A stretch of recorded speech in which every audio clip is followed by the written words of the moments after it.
When you are back in Sweden, do people recognize you on the street? Are you like famous? My mom doesn't recognize me anymore because I'm never there.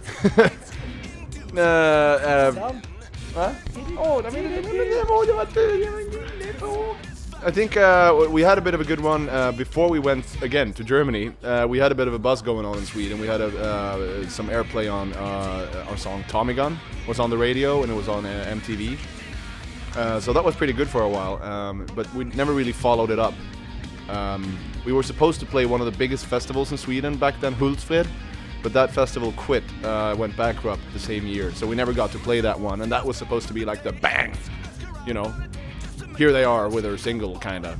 Never happened, so we went to Europe instead. So no, people don't recognize us. If you have to make love, make sure to make time to make love in between. What relation do you have to social media and how important is that to you to do it by yourself? I think it's not good enough anymore. Like our management is constantly on our case, like you need to do more updates. But it's a very different world now. Like when we grew up, all the records and bands, like the only communications were through interviews in music magazines, and now there's like communication every time.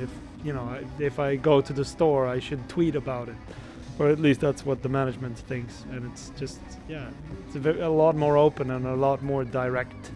Like you can just communicate anything you have to say right away, which is a very two-sided coin. Like I don't think you always have a lot to say.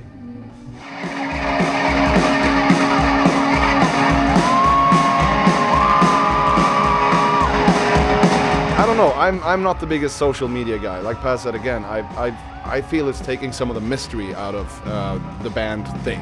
The like, what's it like backstage, and what's it like on the bus, and what's it like in a studio. Those are the things that you would read in a magazine or see like a documentary or an interview or something. And nowadays it's like everybody wants to know every single thing, and that's like, okay, so you know everything now. What else is there? You're never off. You know what I mean? You can't go on vacation because people constantly need this thing, and you're hooked up all the time. So it's a bit hard to balance.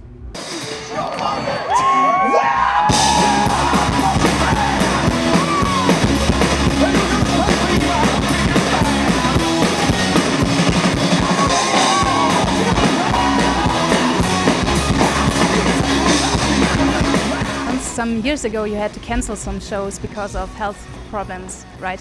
How do you organize breaks now? We still haven't learned how to really do it. It feels like we've been to both ends of the spectrum now. For a while we toured way too much, and then we took too much time off.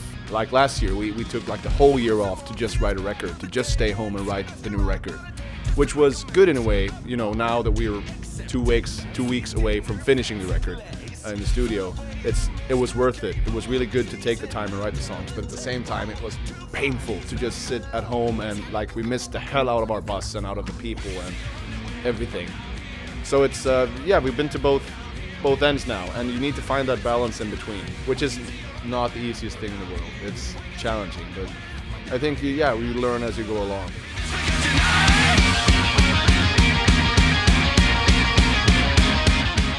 What relation do you have to Germany? Germany was the first country outside of Sweden that we toured.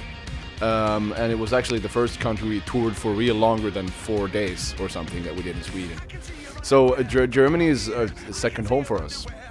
We started in 2010, we opened up for the Do-Nots on like a 3-week tour. And then we did a few festivals, a headline tour in the fall, and we never went back to Sweden ever since.